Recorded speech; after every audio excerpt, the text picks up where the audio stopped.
Dāgī chūshī gībē sōnamāngē, dōlā pēnchē sāng, dōmarā shō sāngē, chēdāng sōgē chōnamā lā chāngchū. Tāne jāsō chē, dāgī chūshī gībē sōnamāngē, dōlā pēnchē sāngē, dōmarā shō sāngē, chēdāng sōgē chōnamā lā Chanju bado tane jaso che, tage sheshe jebe sonaman, jola penje sanje dobara sho.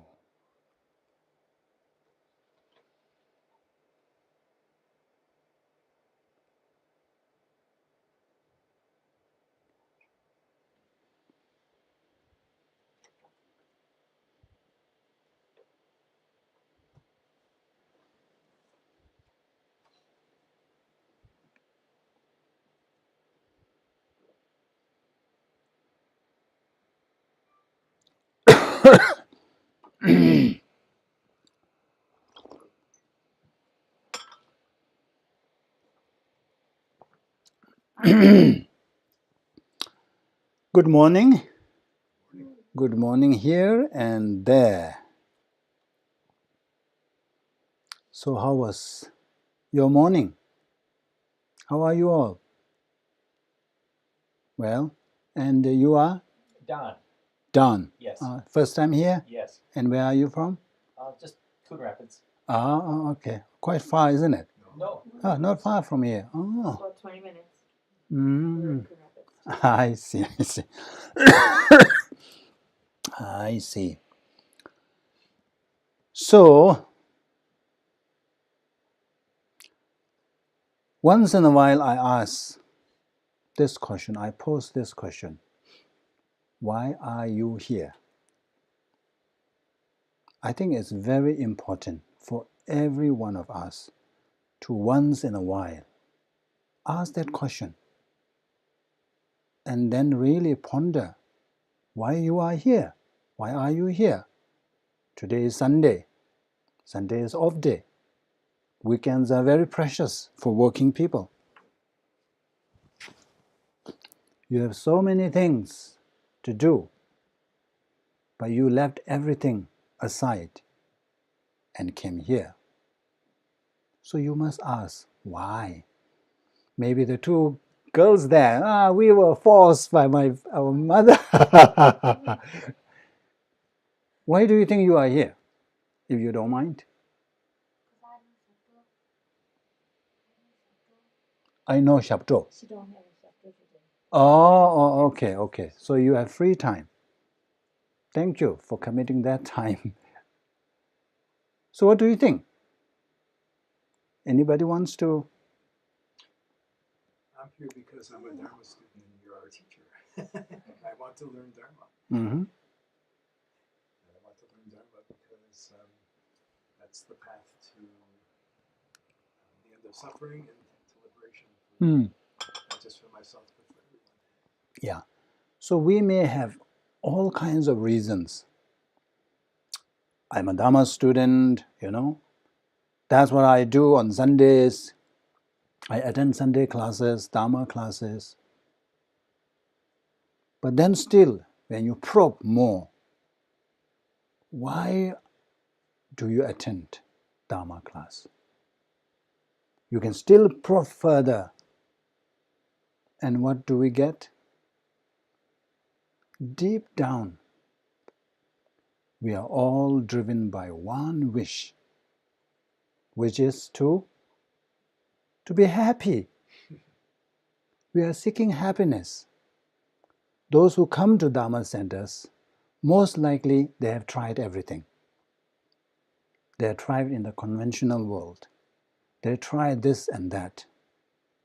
And then they got the insight. They gained the insight that, hey, what I have been chasing after is not something that really guarantees what I'm seeking for.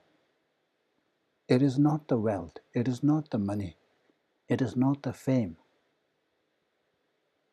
It's not the power that guarantees the lasting happiness that we all seek.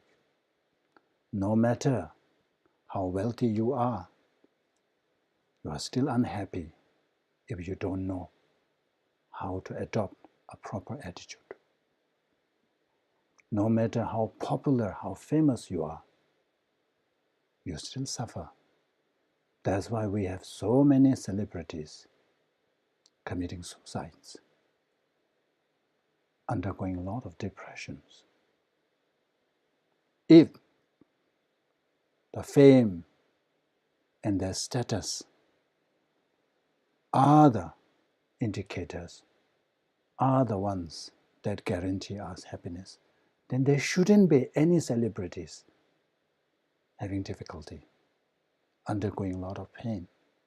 But that's a common thing. We read in the newspaper. We hear stories of celebrities. And actually some celebrities experience more suffering than ordinary people like us. Isn't it? So all this suggests that the external things are not the, guarantor of happiness that we seek. So I believe that your reason for coming here, going or attending any Dharma talk, is really to, provide that happiness. By now that you have realized that our focus has been kind of misdirected. Many of us believe that if I have lots of money, I would be happier. But then from experience, we know that that's not the case. So many research has been done. There is something called, what is his name now? There's something called paradox. Now I cannot remember the name. He has done so much research on income, effect of income on happiness. Yeah. Easterlin, I remember. Easterlin paradox. So Easterlin is the name of the researcher. He has conducted so many research. And he found out that, of course, when you are at that level, subsistent level, of course, income has positive impact. But when you reach a certain degree, certain level, there's no effect. They call it curvilinear. So it's just flat. It doesn't have much effect. On top of that, it brings more worry, more concern. While we are able to sleep soundly at night, the billionaires and millionaires, they have difficulty. When the business is tumultuous, they cannot sleep. We can sleep. So the point here is that, so Dharma, because we say that happiness must come from within. No point trying to fix the external condition. Even we try, no way we will be able to fix all our external conditions. People change jobs. I'm very unhappy in this job place. Move to another work area. Same thing. I have difficulty with this person. Move on to another friend. Same thing. That says a lot, isn't it? It's not the external things. It is something to do from within. So Buddhism is all about transforming our mind, our view, our attitude. So that's the whole purpose. I hope that's the reason why you have come here, to really bring transformation. Because the essence of Buddha's teaching is that you are your own savior. You can be your worst enemy, but you can also be your savior. Only you can save. Only we can save ourselves. Buddha cannot save us. Only thing Buddha can do is show the path. If you want to travel to New York, you can nowadays ask Google how to get there. But eventually, you have to embark on that journey. Otherwise, just reading what Google says will not get you there. So likewise, Buddha can only show us the path, and then it's fully dependent on us. If we want to really achieve that happiness that we are seeking, we have to put effort. Just attending class is not enough. I'm including myself. Now I'm facing you and saying all this, but this includes me as well. I also need to put effort to practice. Only then you can experience, you can appreciate Buddha's wisdom. Unless and until we put them into practice, no, we won't really enjoy what Buddha has taught us. So, coming to class is very good, but more important is to try our best. I always tell that it is not important to understand lots of things. It is not important to understand so profoundly. The important thing is to, whatever little you know, try to put them into practice. That will really change your life. That will really make a difference. Otherwise, you know so much. You become a great scholar in Buddhist philosophy. You have collected so much intellectual knowledge, but you are the same old person. I always tell people that you have to measure what has changed. You have been coming to Dharma classes year after year, but has any change, has any transformation has happened? If not, then strictly from the Dharma point of view, it's kind of a waste. You could have enjoyed other things. So what I am stressing here is that whatever little you know, try to put them into practice right now. Because here it says, this is from the 7th Dalai Lama.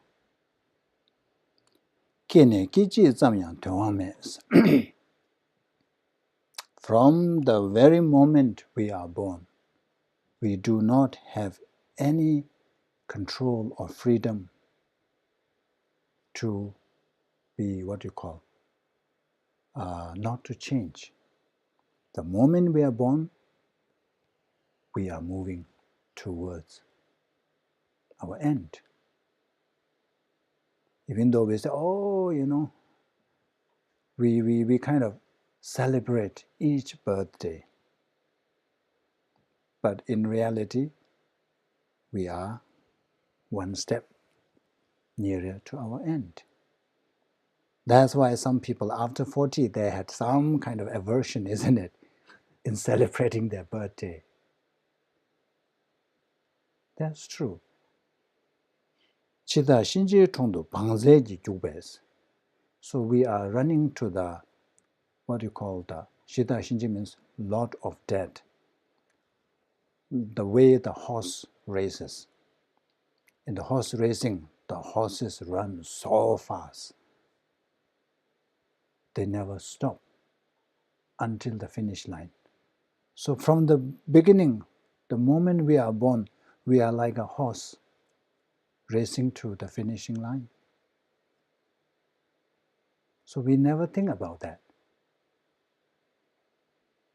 Sumbur Seyang, Chiwe Lamjin to Shudu, even though we call ourselves alive, but we are on the journey, on the road to our death. So the seventh Dalai Lama is saying that we are like a convict who is being brought to the execution. Each step that convict takes, he is nearing to his death. So he said, when I think of this, he said, it's a very sad thing. It saddens me. So we have to reflect on this. Sometimes people feel that, oh, Buddhism is so depressing. It makes you think of all this, death and all this. But there is a point. Because if we just being mindful of our death, and then we kind of fearful of losing our loved ones, if the fear stemmed from that concern that I will lose my loved ones, I won't be able to enjoy what I'm enjoying now, then that is useless in a way, because there's nothing you can do. But the fear should come from that, oh, if I don't do anything meaningful right now when I am alive, then if you believe in the next birth or not, at least I will have no regret on my deathbed. Many people die of regret, especially those who are into Dharma.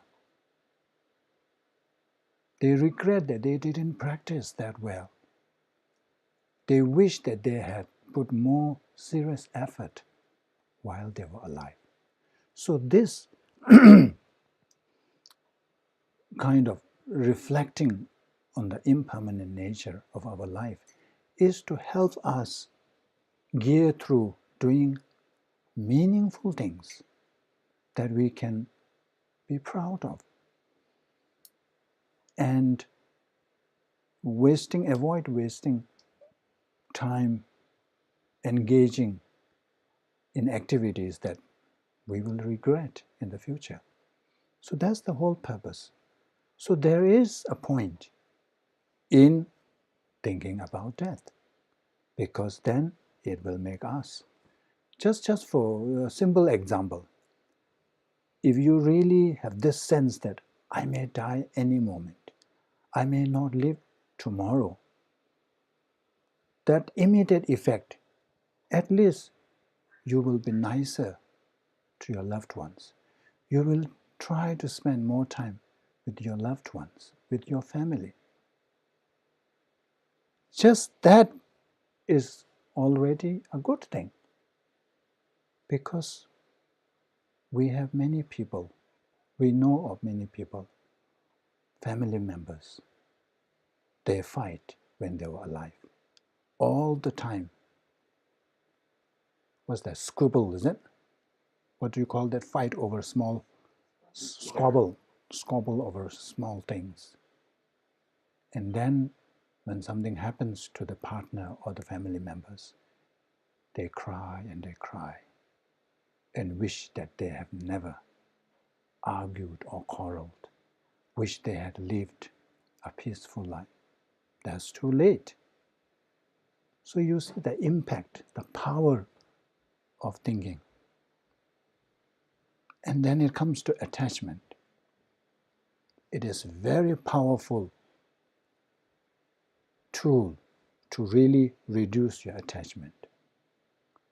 At the moment, we have attachment to so many things because we have this assumption that I will live on, even though we know that we will die one day, but never cross our mind that I will die today.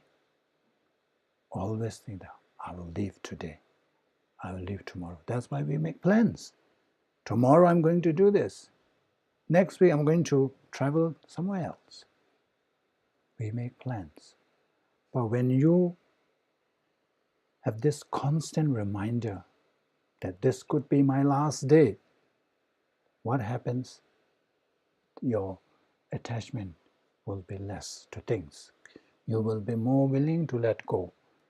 You will be less likely to hoard things.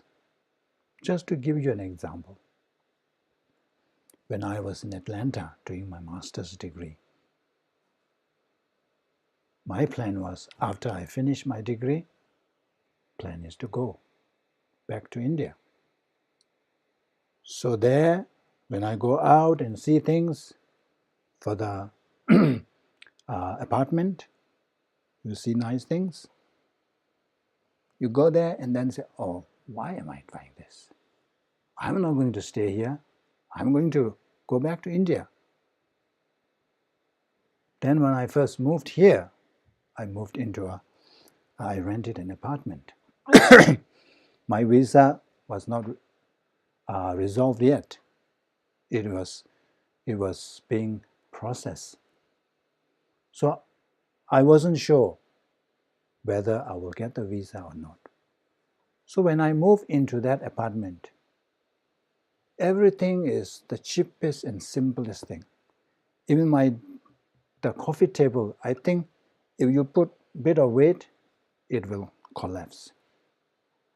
Because I didn't want to buy a good one, pay more, because there's no guarantee.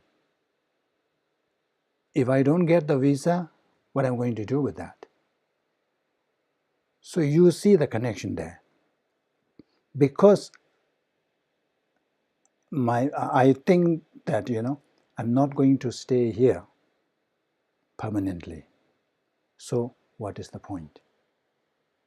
So likewise, I may die tomorrow. I may not live. I may not see the day tomorrow, see the sun tomorrow. Then all that things of, attachment to this and that will automatically reduce. Less attachment, happier, isn't it? You believe that? Less attachment, like mobile phone.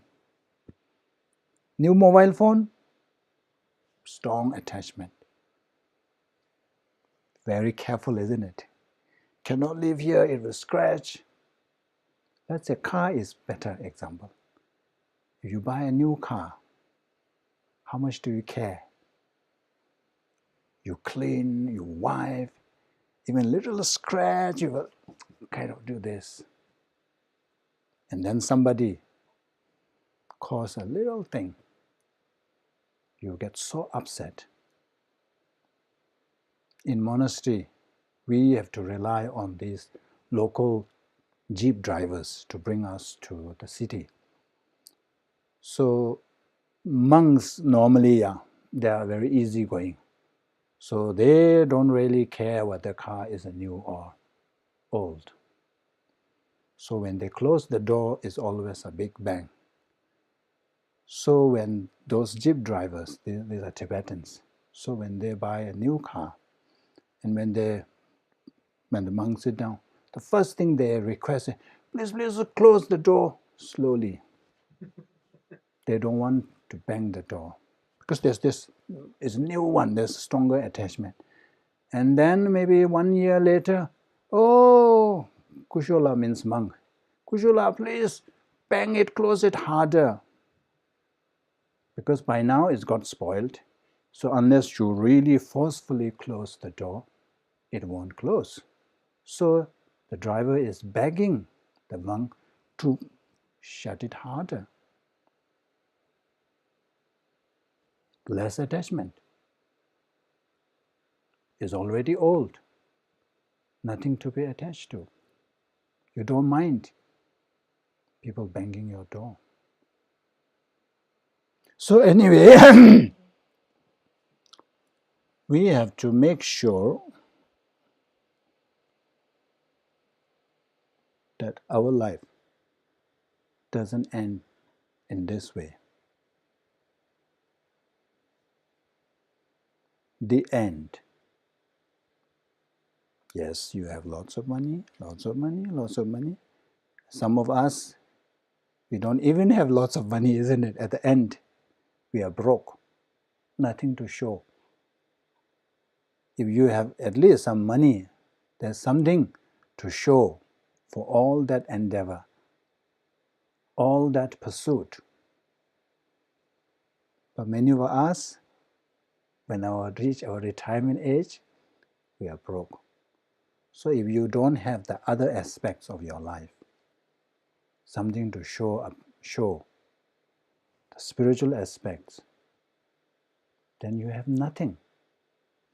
Nothing here, nothing there, empty. If you don't have anything here, at least if you have something here, you will be happy. I always tell people that if we are to compare, if we are to measure the happiness level of a billionaire or millionaire and ordinary monks in monastery, it will be a marked difference in terms of score. Ordinarily, the millionaires should score higher on the happiness level, but I doubt that. Back in monastery, those who walk around penniless, no money. Even when I was in monastery, there were times that I have no money at all. But I don't remember to be very depressed or unhappy. We're happy without money. So now we have to do something meaningful. So from the Buddhist point of view, the highest goal is to achieve enlightenment, to become Buddha. That's not easy. If not, at least liberation or nirvana, we call it. So Buddha achieving enlightenment is much more difficult than achieving nirvana or liberation. We must aim for that. Even if we cannot do that, at least ensure a good rebirth. We don't want to be born, come back as cockroaches. Do you? Even if we don't believe in hell or hungry ghosts or whatever it is, but we see animals, we don't want to be born an animal in a slaughterhouse, animal being raised in farms just to be slaughtered in that confined cage. We don't want to be born. So we have to make sure that we are not born or come back as those animals.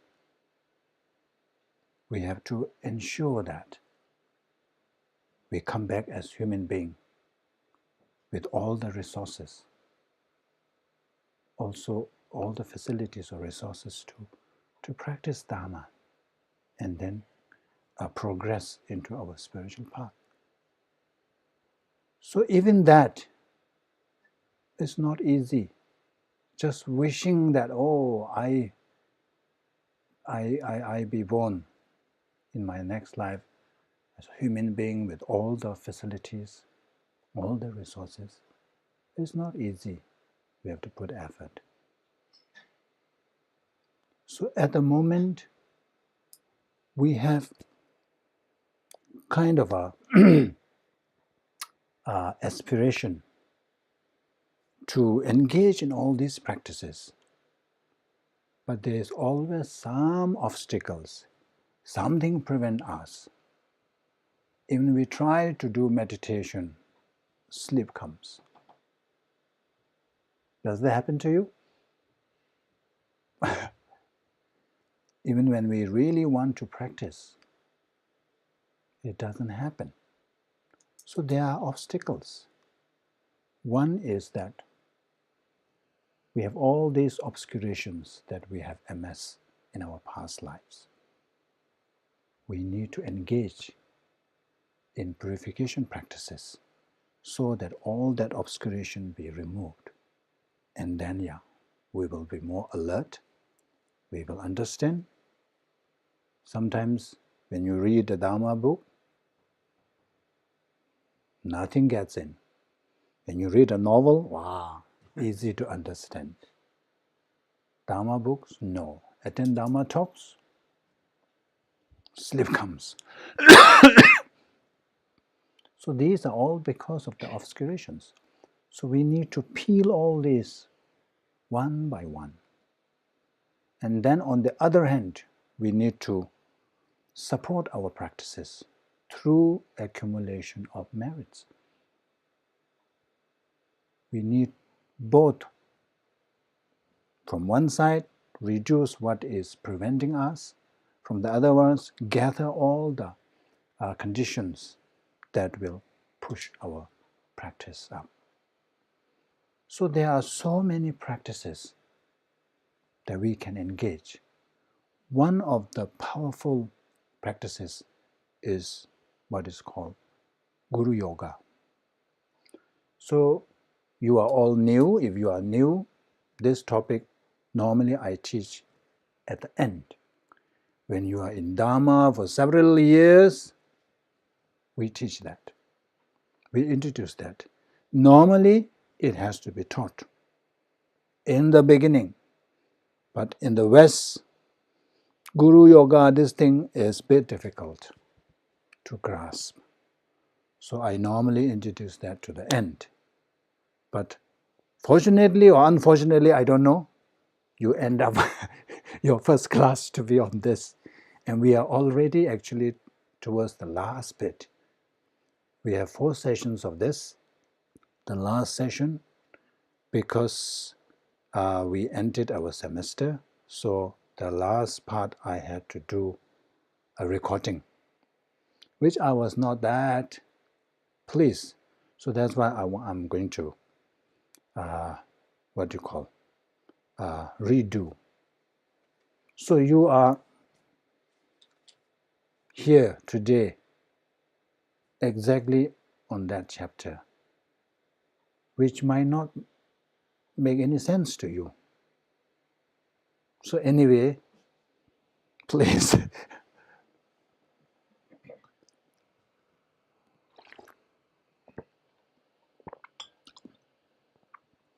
So those who have followed the class before, so just to recap, we have the preliminary practices and the actual practices. So under actual practices, the subheadings like, first you invite the merit field. And once you have invited the merit fields, you engage in activities mainly to accumulate merit and to purify negativities. And then finally, after that, we make requests, supplication. So we have finished the first 2 parts. So now we are on the supplication.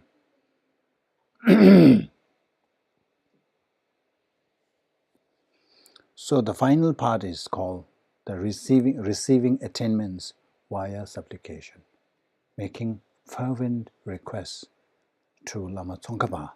Lama Tsongkhapa, by the way, is the founder of Gelug tradition, who is believed to be the manifestation of Chenrisi, which is Avalokiteshvara, Manjushri, and Vajrapani. So this is a bit heavy, isn't it? Yeah. So there are different ways to make requests. So this 5-line prayer is a very common practice in Tibetan community, in Tibetan Buddhism. So even we have this special day once a year. This is anniversary of Lama Tsongkhapa's, we call it the passing away. So on that particular day, people light candles and then engage in the recitation of Mikzima. We call it Mikzima. It's 4-line, it can be 4-line, it can be 5-line, it can be 9-line. So most common is 5-line. So through reciting that, we make requests. So when you recite this, there are 3 ways to make the requests. So the first one is make supplications to Lama Tsongkhapa on the basis of his outer qualities that bear resemblance with the 3 protecting lords. I'll explain that in a few minutes. And then the second way of making supplication is on the basis of his inner qualities. So the first is like,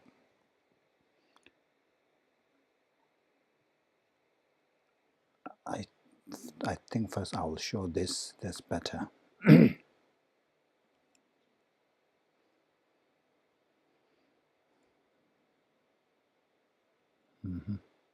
Oh, I think I should go up.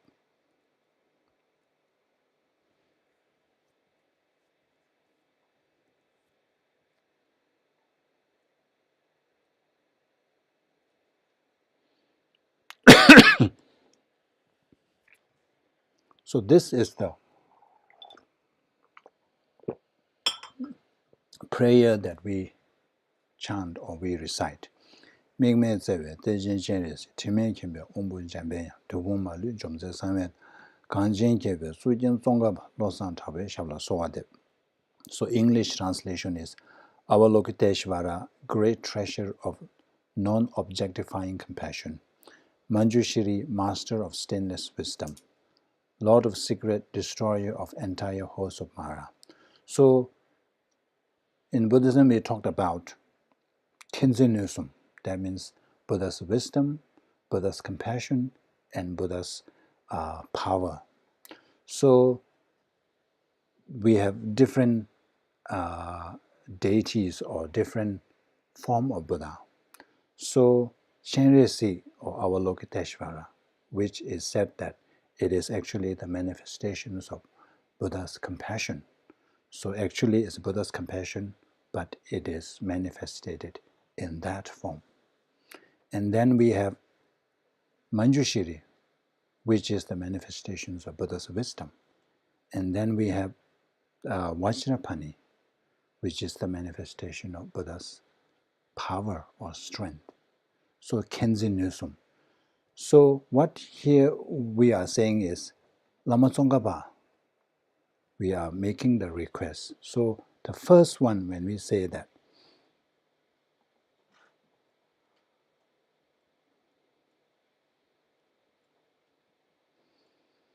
so the first one, when we say on the basis of his outer qualities that bear resemblance with the 3 protecting lords. So when you recite this, normally we just recite without thinking. So there are 3 ways to think. When we recite, first, it's up to you which one suits you better. So one way of making the request is that we, here is saying that we are using the analogy. So when it comes to the compassion, Chenresi or Avalokiteshvara is incomparable. No one can rival when it comes to compassion. So who is that one? Unrivaled in compassion is Avalokiteshvara. When it comes to wisdom, no one can rival Manjushri. So Manjushri is the incomparable in terms of wisdom. And then when it comes to power, Vajrapani is incomparable. So these are what we call the lords of three families. In English, Tibetan we call it Riksum Kombo. So the first one, when we make prayers, we say that, oh, Manjushri is, let's say, like our Lokiteshvara being unsurpassable or incomparable when it comes to compassion, and Manjushri incomparable in terms of wisdom, and Vajrapani incomparable in terms of power. So in Tibet at that time, in terms of academic skills, academic qualities, no one can rival Lama Tsongkhapa at that time, what do you call, indisputably the greatest scholar of that time. So that's what we are comparing. So the analogy is that Manjushri, Avalokiteshvara, and Vajrapani are incomparable. Like they are incomparable, Lama Tsongkhapa was incomparable. So here we are remembering the Lama Tsongkhapa's academic qualities or outer qualities. So remembering Lama Tsongkhapa's academic qualities, then we make prayers and say that you are like this, may I be blessed to become like you. So with that thought, we should recite the Mixima. For you, it's okay. It won't make sense. It's okay.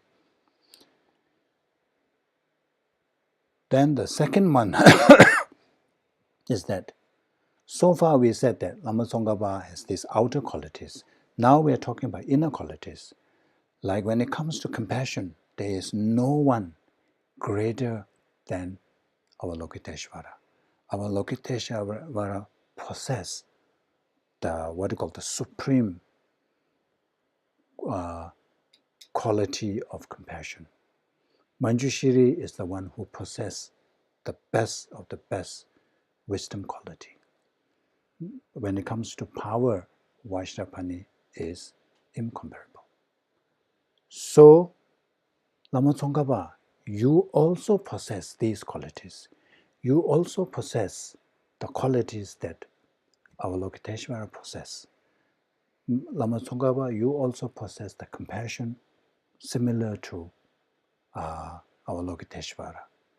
Lama Tsongkhapa, you possess wisdom similar to Manjushri. Lama Tsongkhapa, you possess the power similar to Vajrapani. So I bow to you, and may I be blessed to become like you, to acquire all the inner qualities that you have. So second one is you are making requests, remembering the Lama Tsongkhapa's inner qualities.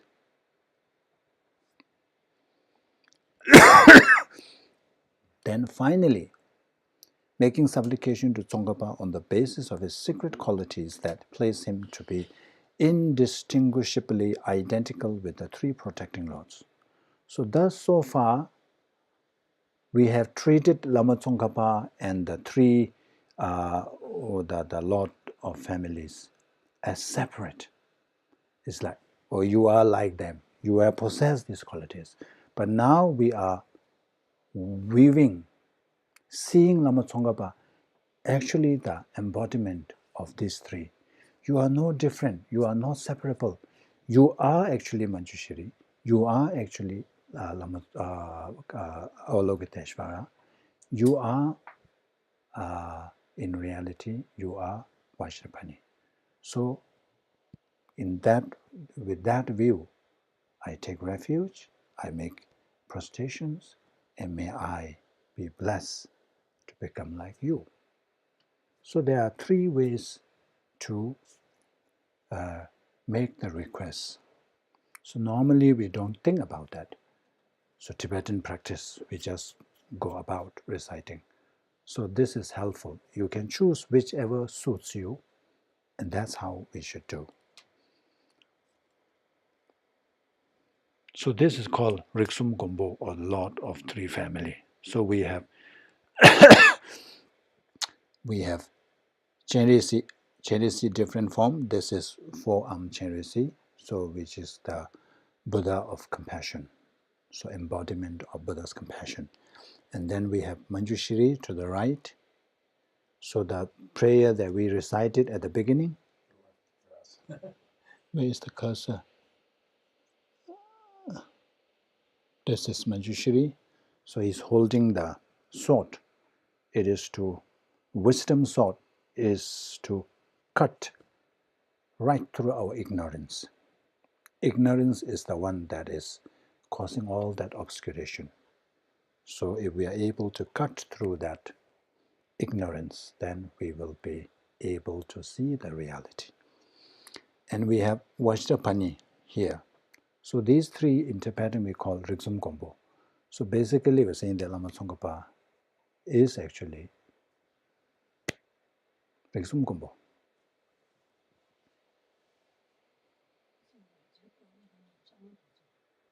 Chanadoshi.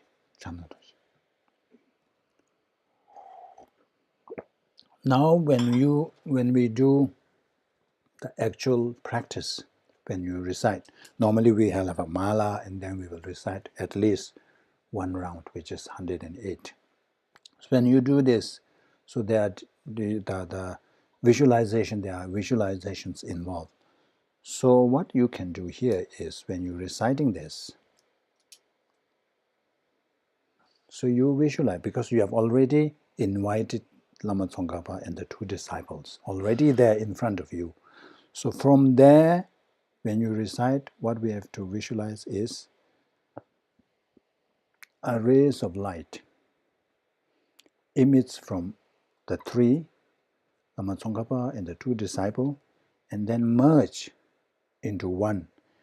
The rays of light actually is like a tube. It's hollow. In reality, it is the ray, what do you call it? It's Buddha's, not Buddha, Lama Tsongkhapa's, what do you call the realizations, but in the form of light. And then it's hollow, so when you recite, you have to imagine nectars flowing through the tube, and then flows into the crown of your head.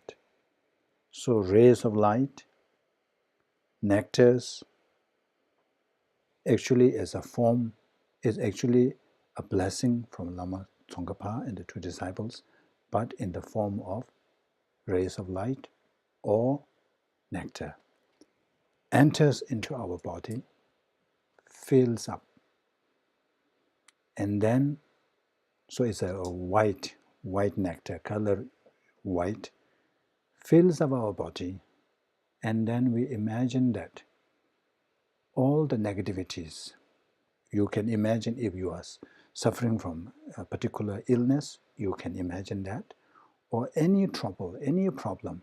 Let's say you are having some difficulty, all that, your body is now filled with the nectar and the light, and then from the pores of our body, all the negativities and unwanted sickness, harm, whatever, all ooze out. It expels, it comes out in the form of soot, something black. You can even imagine, it says that if you have particular sickness, you can imagine it's in the form of spider or what is that called? Scorpion. Imagine all this oozing out from your body, and then imagine that you became clean, like a glass, or like a glass jar. When you give it a good rinse, it becomes crystal clear. Imagine that. So that's one part. So we can recite this. While reciting, you do this visualization. And it is very powerful visualization, very effective. Give it a try, isn't it? If it helps, good. If it doesn't help, nothing to lose, isn't it? Maybe 15 minutes of your time, that's all it takes.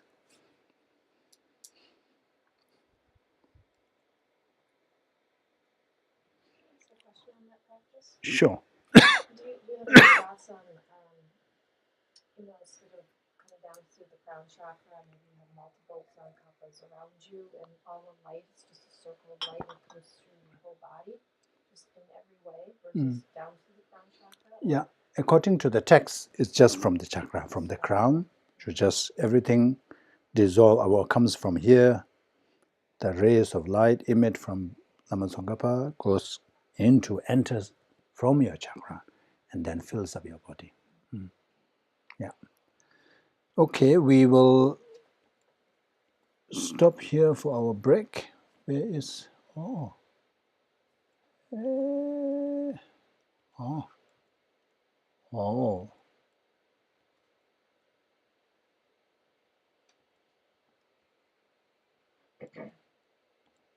hey.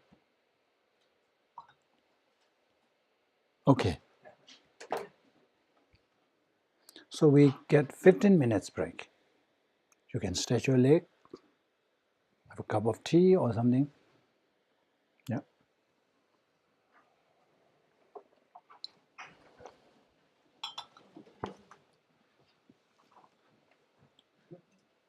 Would you like some hot water? I think I'm okay, thank you.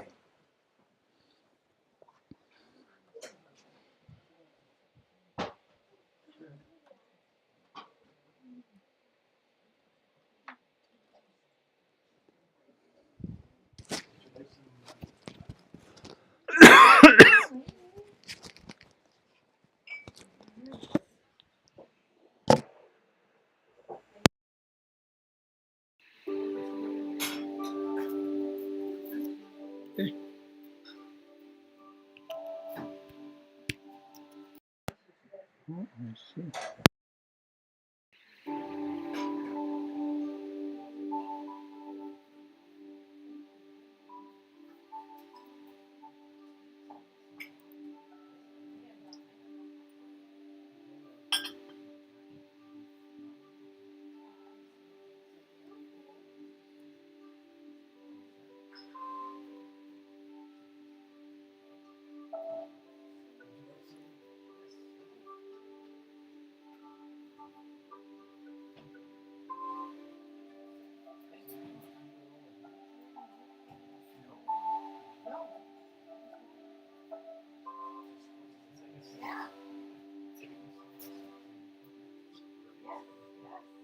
Oh, thank you, teacher. 저주 랍다 차서. 들이 요래. 요 말와. 저는 랍다 거는 공세로 해. 근데 술 랍다랑 스쿨 홀리데이 사래. 고조로. 알레 september 마도 산다완에 랍다 요래. 알레 랍다.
오, 와우.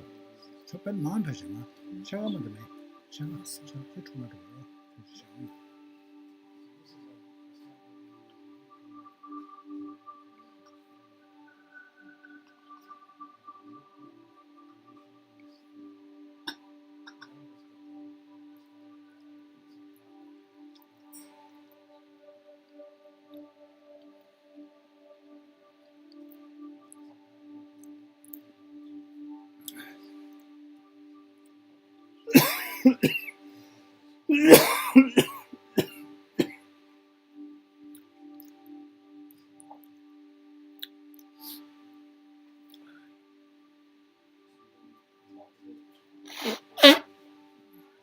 뭐 도시지?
Travels.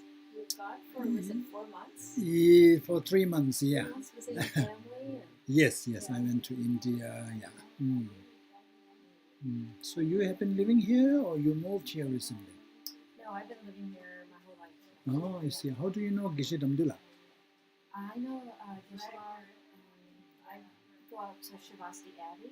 Oh, yeah. I usually do their 1 month silent retreat every year. I see. I usually do a few teachings, and then I do the SAFE class, which is 3/4 of the year. But I attended a couple of his teachings, and then I just connected with him, and then we just started doing virtual sessions. Oh, I see. But my last session with him before you left was early January. I think you had just left. Yes. Yes, permanently moved to...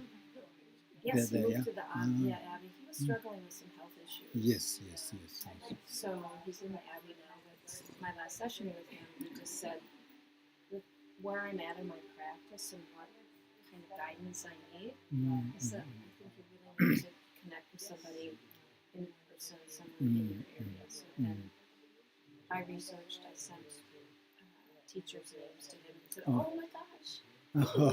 He said, so he highly recommended to connect with you.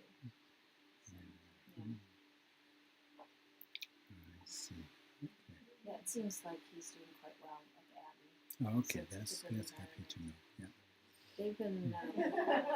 They've been very subtly and very directly petitioning for him to join the Abbey for years. Oh, okay. So I don't think they're hoping that it will be due to health issues, Oh, but everything turned out well then. They had a standing invitation to him.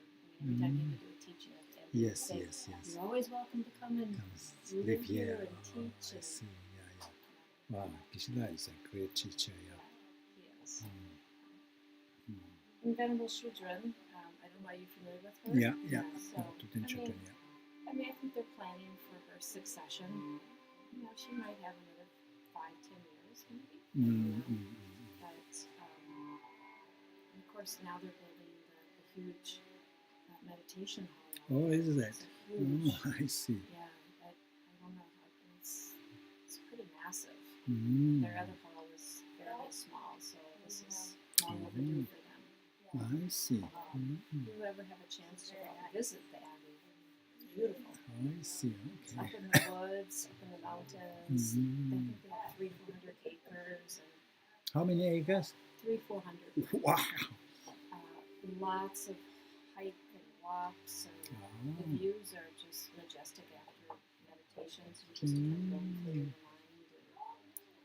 I see. Buildings, everything is very, very well done. Very suitable for Westerners. That want to have a little bit more pampering. So. I see. Me and my mom are about to be going to a new house in the village. Sure, please. Thank you so much for this. Okay, nice to meet you. All the best. Yeah. Oh, wow. Yes. Okay. I hope to see you again sometime. I just go to school over here, so Okay. maybe I'll see you. Okay. Definitely. Thank you.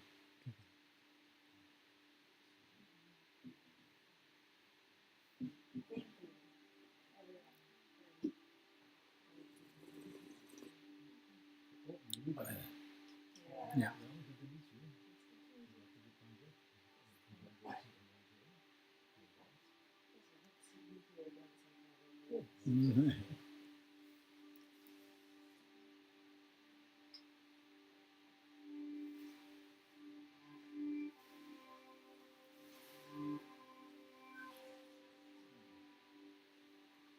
Oh, you did take some tea.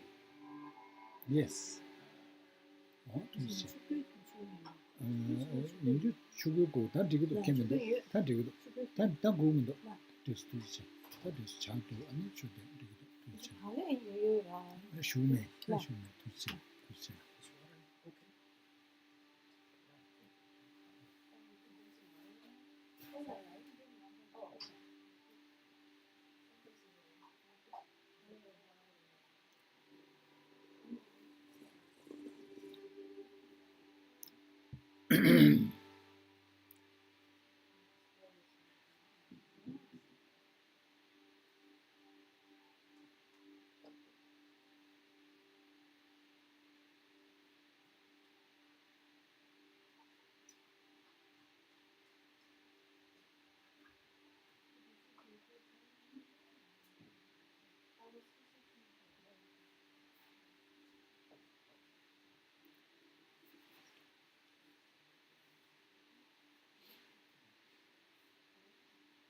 So I guess I do have a reason to give it on today. There's no need for it. Up to you.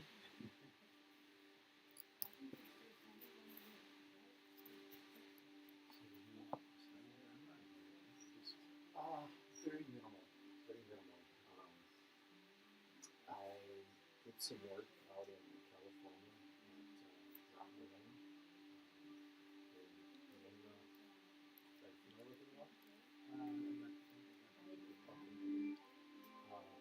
It was a working retreat sort of a thing.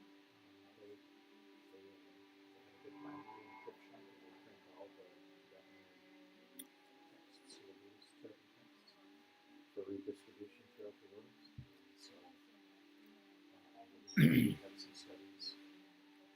During the day, just making the books. That was really just a wholesome, positive experience.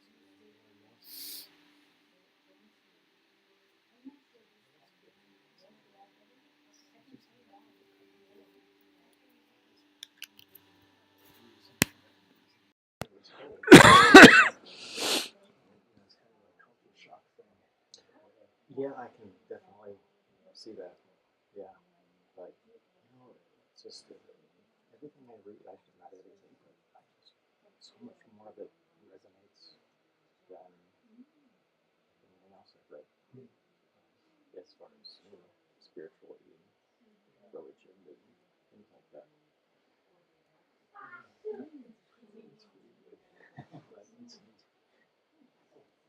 Time for the gong? Yeah. Most people leave, we don't get them back unless we do something.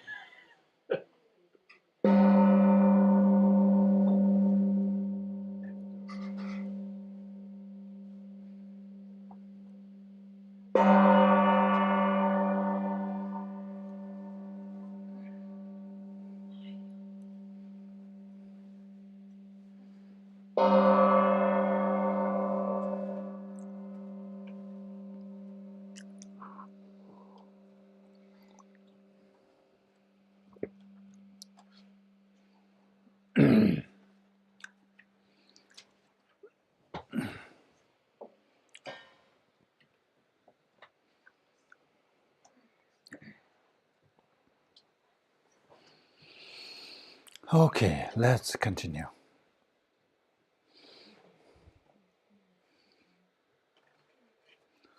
Thank you for the tea and special rice. So Tibetan tradition is that when you have something new starting at the beginning, so they serve this kind of a represents auspiciousness. So don't expect to see this every Sunday, okay? Today is the first class of the year. Normally we start in January, but because I was away, so today is the first class of 2023. So that's why we get this.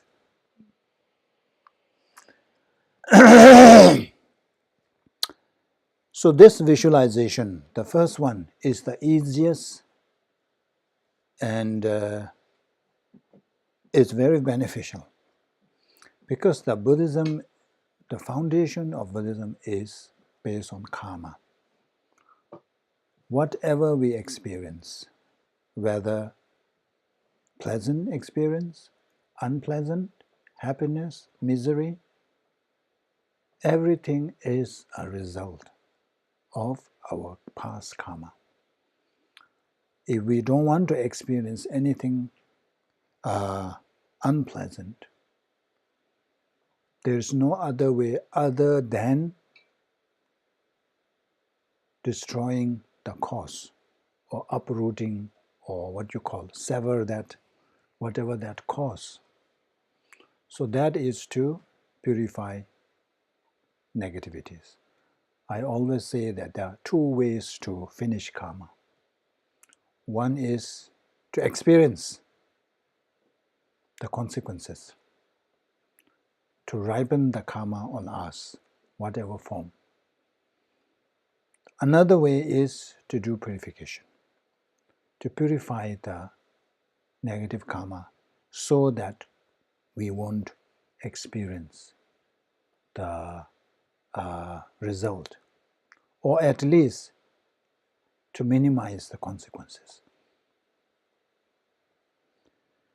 So this practice is very powerful practice to purify our negativities. So if you are at the beginner's level, I think it is more helpful just to focus on that. And then if you want to do more, then we can embark on to do these particular visualizations that is supposed to enhance or improve our wisdom. So here it talks about 7 types of wisdom. We have great wisdom, which is ability to discern the meanings of the infinite scriptures independently, or what you call by ourselves. through one's own ability. So for most of us, somebody has to teach us, somebody has to show us. But there are some people who doesn't require that. They read a book and they get it. They understand correctly. For me, it is not the case. If you read something, yeah, I understand a part of it, but I don't really understand. But those who have this ability or the great wisdom, so those people will be able to understand by themselves. They don't need to rely. So it is nice, it would be nice or wonderful to have that ability that you just read something, you understand.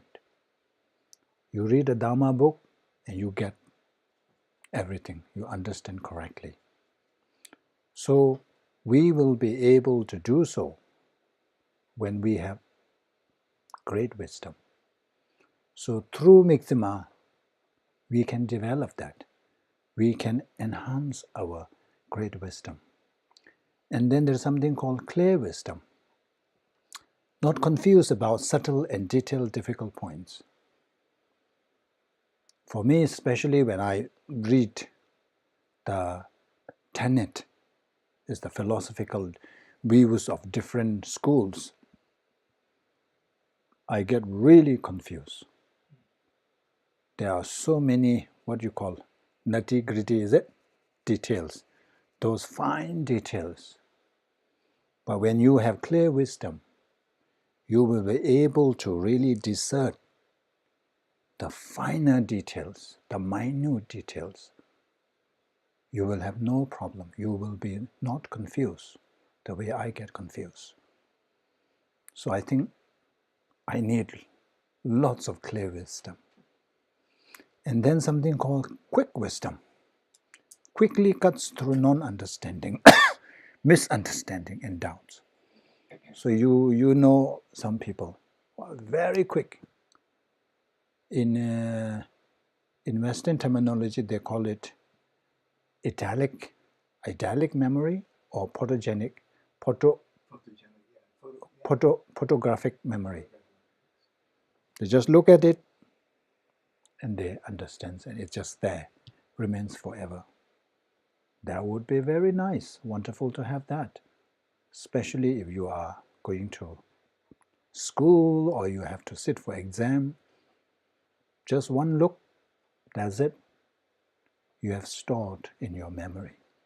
So that's quick memory. Not only cuts through misunderstanding, not the non-understanding, also there is no opportunity or no room for misunderstanding or any doubts to arise.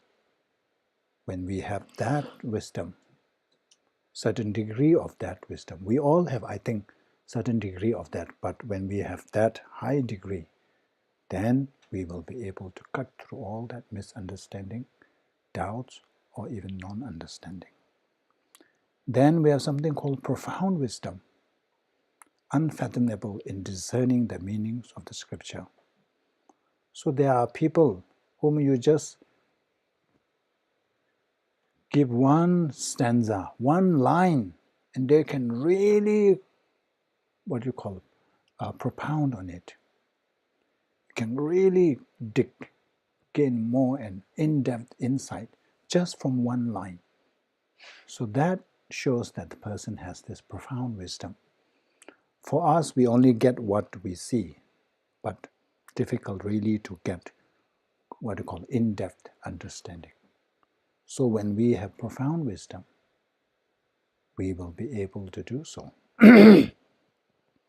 And then wisdom of explaining. So this is more like when you have to teach.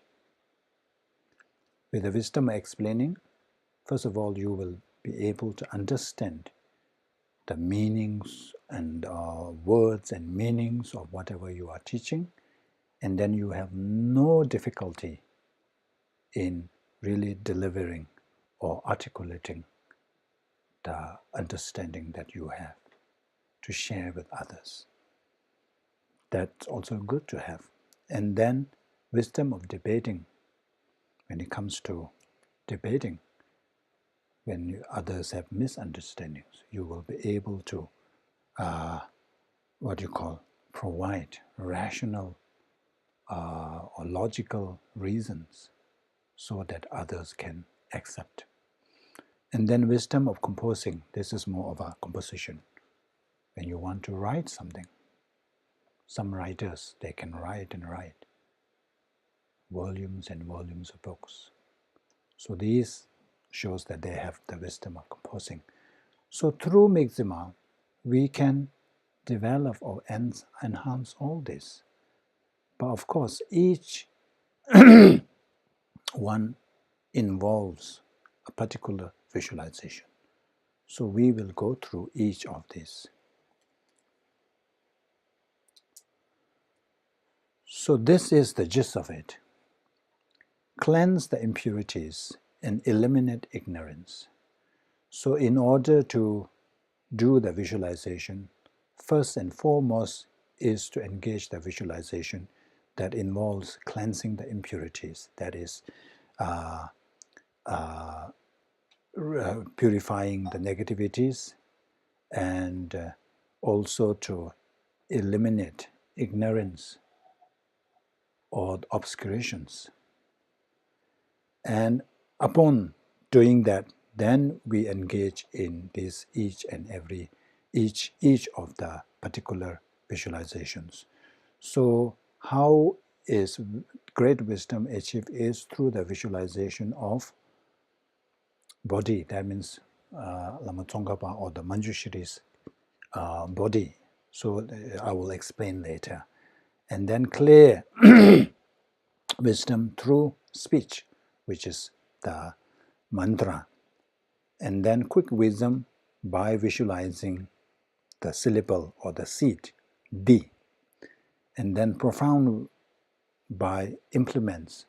The Manjushri is holding the scripture or the text and the sword.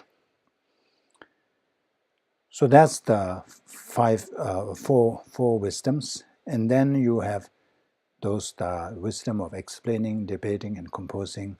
The first one through scripture, and the other one sought, and then both, respectively. So I will explain.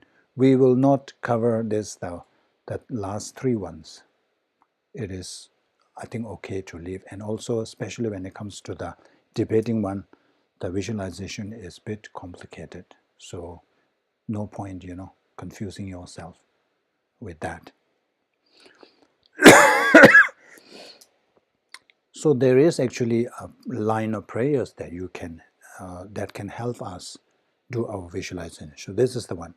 By the force of having fervently requested in this way.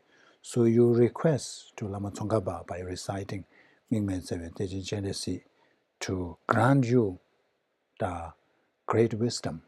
So when you, upon your fervent requests, what happens is hollow beams of white light are emitted from the object of refuge, or the Lama Tsongkhapa and the two disciples, from the hearts of the perfect, pure father and son. So father and son is the two disciples.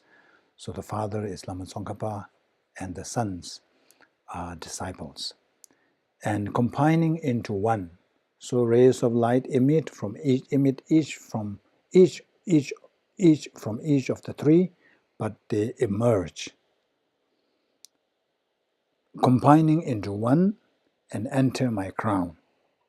White nectars, the color of milk, flows from the opening of the tube of white light, enters into our body, fills up, and then as a result, cleanse all our sicknesses, negativities, sicknesses, spirit harms. So this one, you, whatever your purpose is.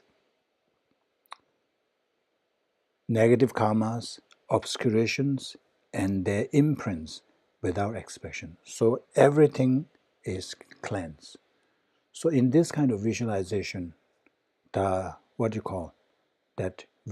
imagining that these are happening is the key.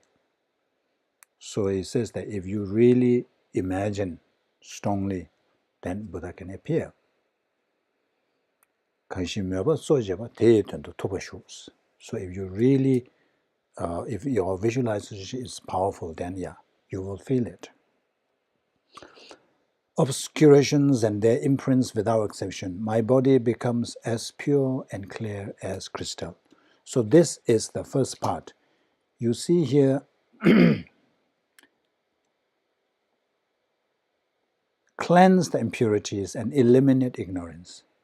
That must precede, or this must happen prior to all the particular visualization. So right now what we have discussed is this one, cleansing the negativities.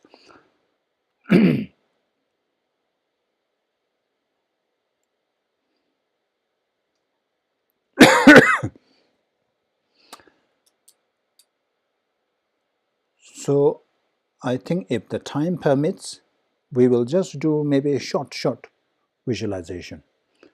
So this one, we kind of read this first and then do your visualization. By the force of having fervently requested in this way, hollow beams of white light are emitted from the hearts of the perfect, pure Father and Sons, and combining into one, enter my crown.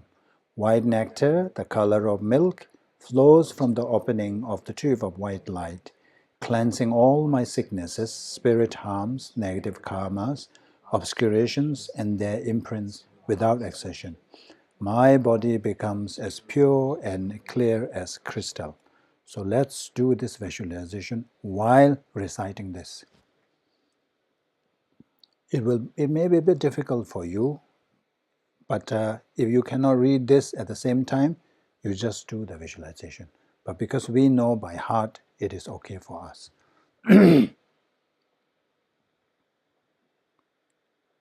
First, we have to visualize that object, yeah, Lama Tsongkhapa and the two disciples, and then from there, the lights, rays of light emitting.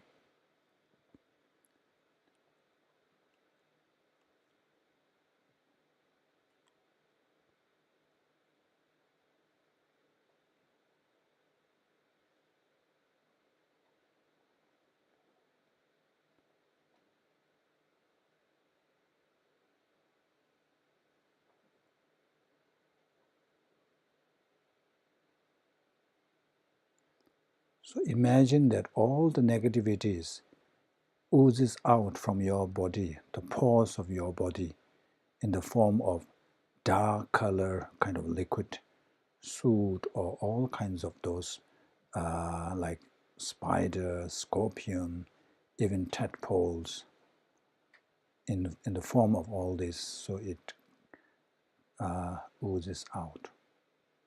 And then imagine that your body becomes crystal clear.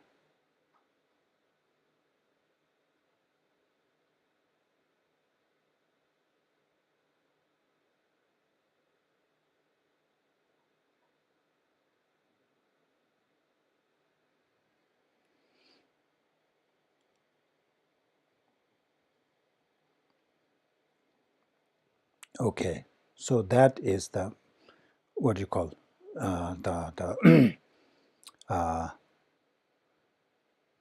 what do you call, that must, you start with that. And now, once you imagine that your whole body is clear, clean and crystal clear, then we say, once again, great wisdom flows forth. So now this is the particular visualization for achieving great wisdom. So now you have made the fervent request to achieve the great wisdom. So what happens is, from the object of your refuge, which is Lama Tsongkhapa and the two disciples, great wisdom flows forth in the form of orange. Now it's no longer white. The color has changed. It's now the orange color. So flows, enters through the crown, and fills your body, filling your body. From the atoms of the nectar, clarified in the form of perfect pure Manjushiris. So now remember, is the body. So body is Manjushri. So we are here, we are imagining that all the atoms of that nectar kind of melts or transforms into Manjushri, Manjushri's body, or Manjushri form of Manjushri. So there will be countless Manjushiris now. And from the Manjushiris, which is now inside you, radiates and lights emit. And what happens? It hits, or it goes to all the 10 directions. And then it kind of hooks the great wisdom of the victorious one of the 10 directions and their sons. So Buddhas and Bodhisattvas, the great wisdoms that Buddhas and Bodhisattvas possess. So you bring that down, hook all that into the Manjushri, absorbs into me in the form of bodies of deity, filling my body. So all that great wisdom of the Buddhas and Bodhisattvas, what you call, comes in the form of Manjushri, and then it absorbs into the Manjushri that you have already visualized.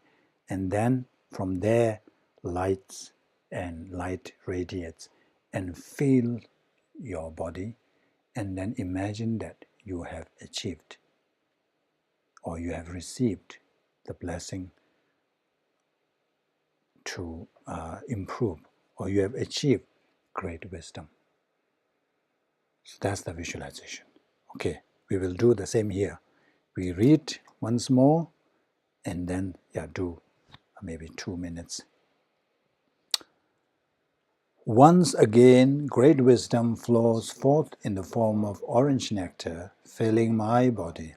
From the atoms of the nectar, clarified in the form of perfect pure Manjushiris, light radiates.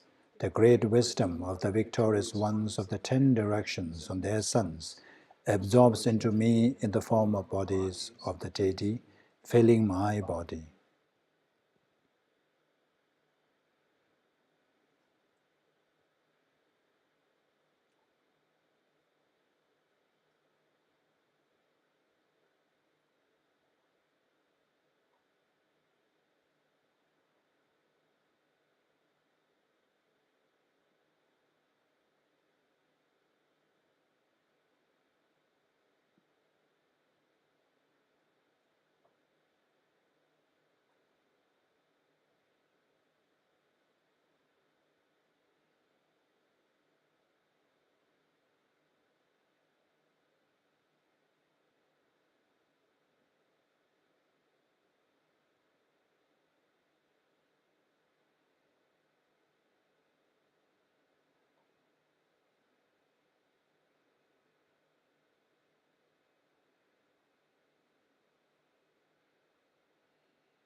Okay, so here each one has a specific target. So when the rays of light fills our body, we have to imagine that it purifies in general ignorance in general, and in particular the obscurations that block us in being able to discern independently the meanings. Remember the first one, the great wisdom. So whatever obscurations that hinders us from achieving the great wisdom.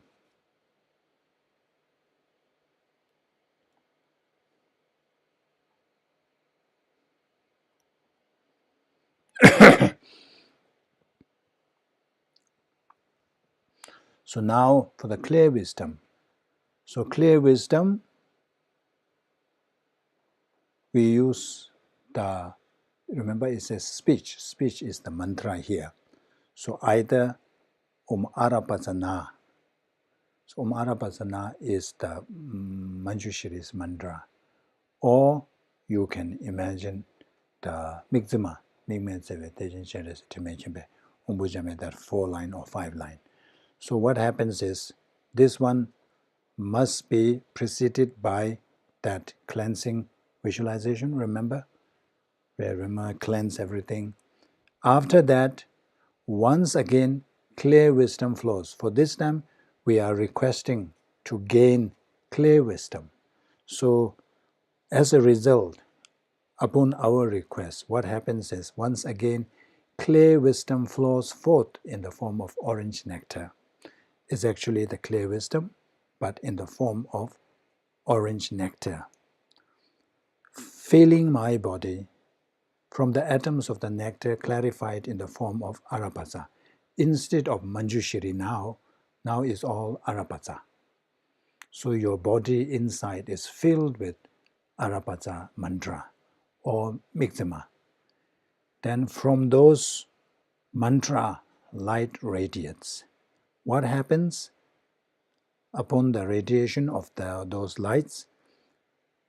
You bring the wisdoms of Buddhas and Bodhisattvas in 10 directions.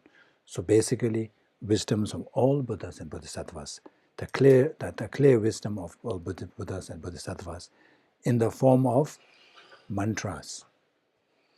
And then that dissolves into the mantras that you have already visualized. And from there, light radiates and fills your body with all that in reality is the clear wisdom of Buddhas and Bodhisattvas, but in the form of mantras. It fills your body up. And what happens? It cuts ignorance in general, particularly the ignorance that prohibit or that prevent us from achieving clear wisdom.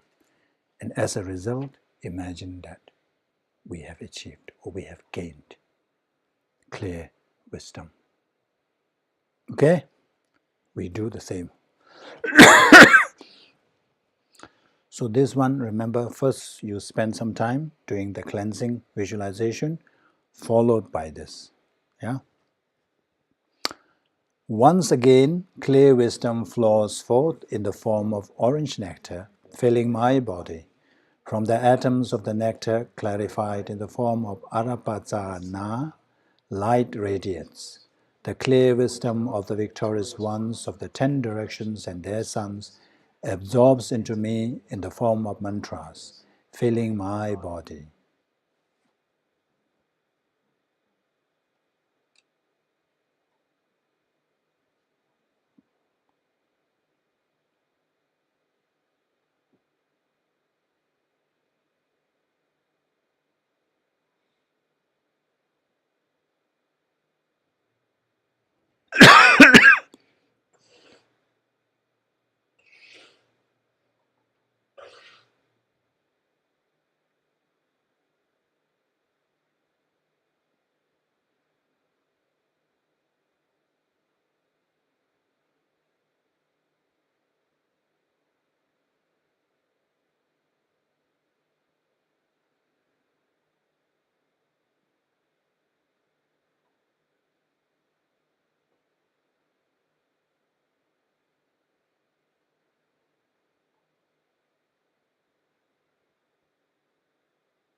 Okay.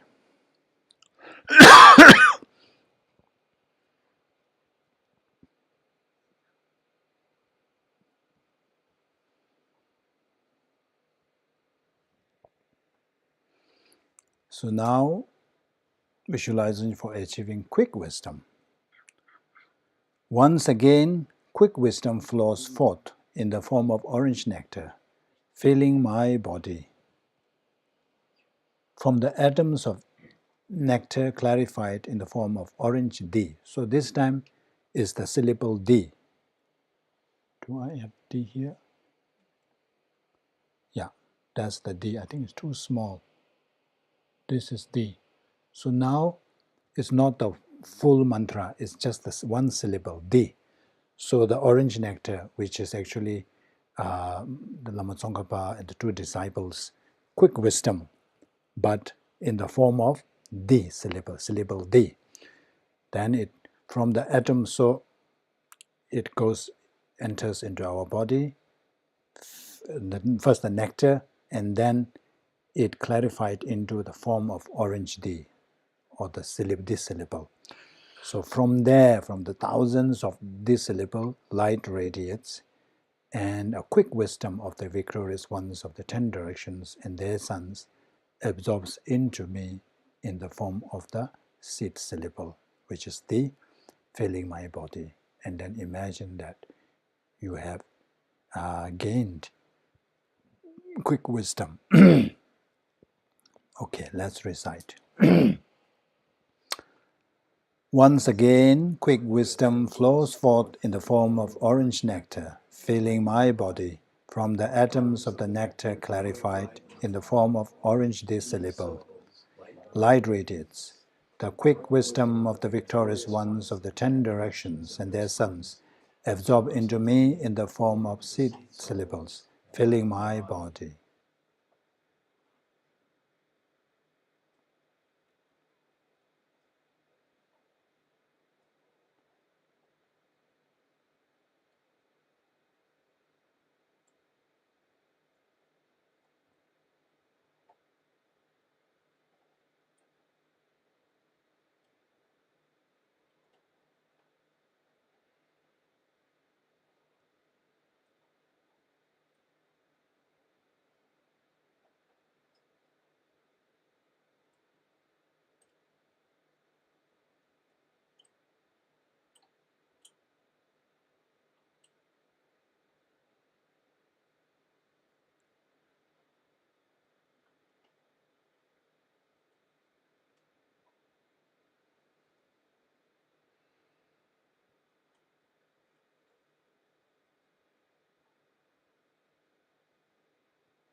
Okay.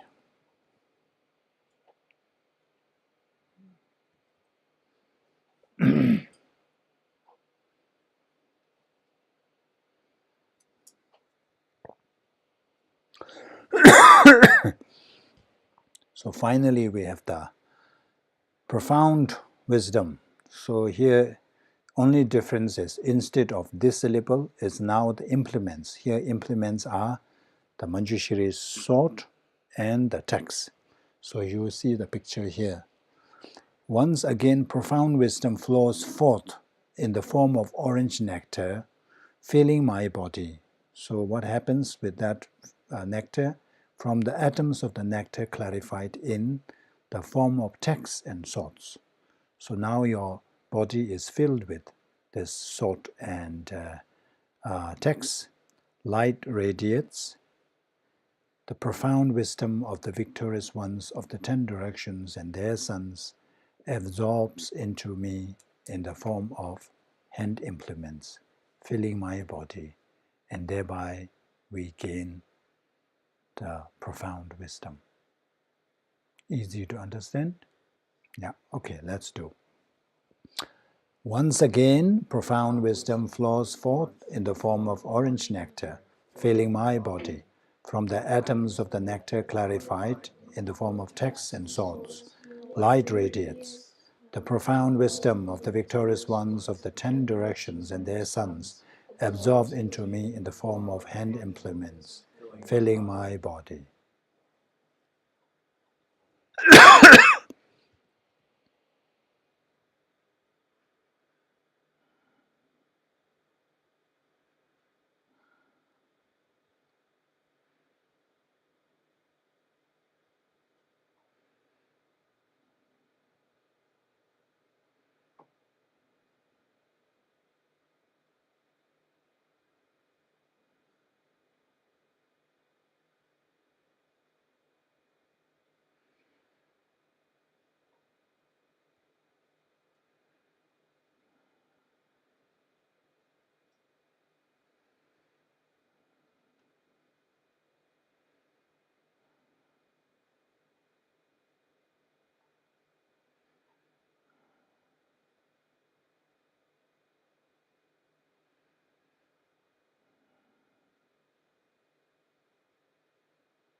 Okay.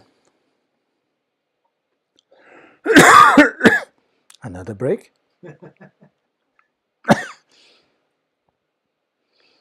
Okay, we will skip this. There's one way of doing this, no need.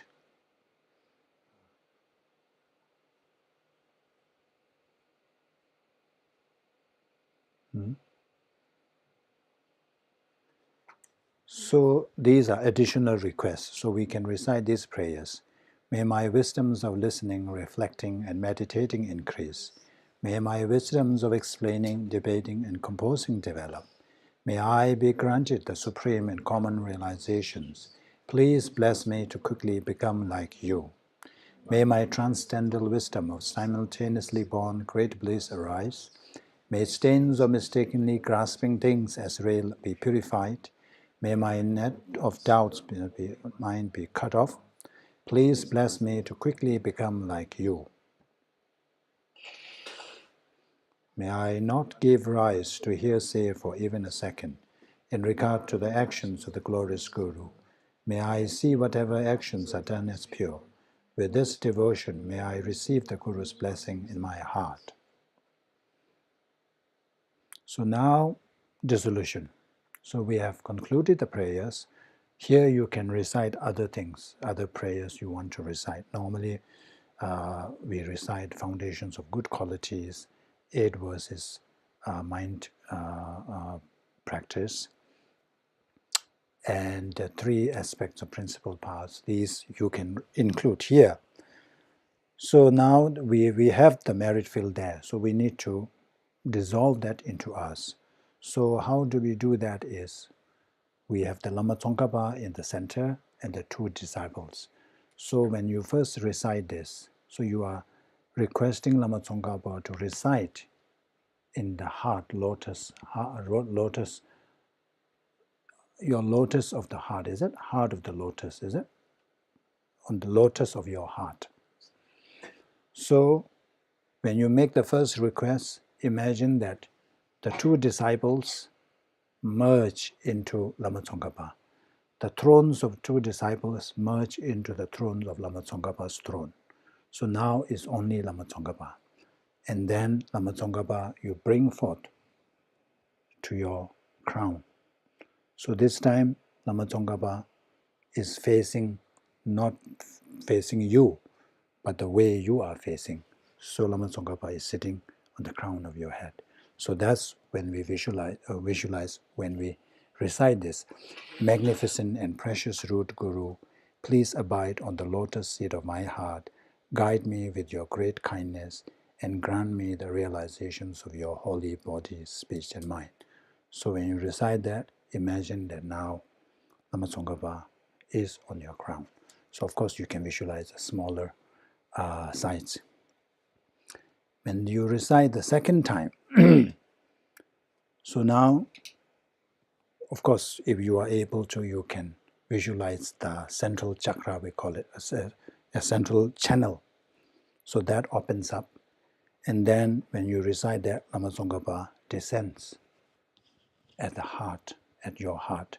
So you recite this first, magnificent and precious root Guru, please abide on the lotus seat at my heart, guide me with your great kindness, and grant me the supreme and common realizations. And imagine that Lama Tsongkhapa has now descended to the heart, at the heart.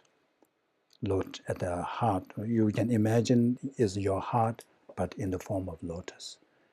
And then finally, when you recite the third line, magnificent and precious root Guru, please abide on the lotus seat at my heart, guide me with your great kindness, and remain steadfast until I attain the essence of enlightenment. So you can imagine that the lotus is kind of tied by a rope of mantras, so that Lama Tsongkhapa resides within you inseparably as long as you live. So that's the dissolution. And after that, you can say dedications by the force of the victorious one, Tsongkhapa, acting as our direct Mahayana, virtuous friend in all our lives, may we never turn away from even a second from the pure path, highly admired by the victorious ones. The end. So, if your time permits, if you are interested, this is said to be very effective. The Lamas who compose the commentary, the Lamas who compose the text, and they, what is the word now? They attest, is it? To it, that within a month's time, you can see the results. Not one Lama, I think I have come across few commentaries, and from among the commentaries, two of the Lama high, of course, these great Lamas, they said that from my own experience, this works. So put to test. Then yeah, see whether it works or not. Is there an audio of the mantra? Which mantra you're talking about? That- Mixama? Yeah. Yeah, I think it is available. Yeah, you go YouTube, you will find.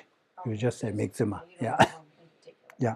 I think I have another audio kind of a YouTube channel, so I think I have there.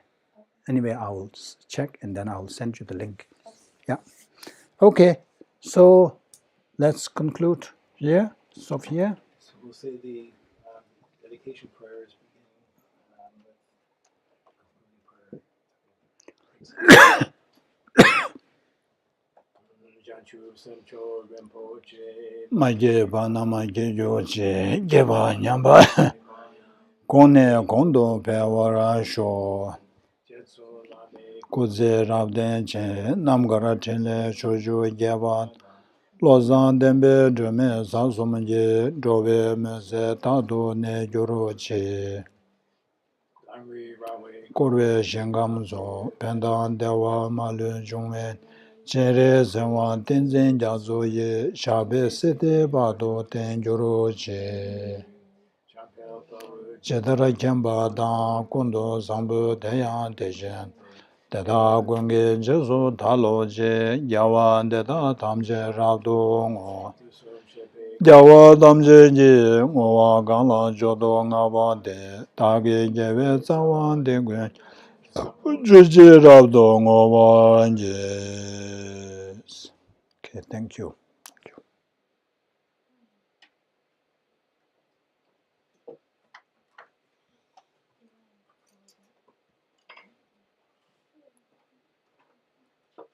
YouTube.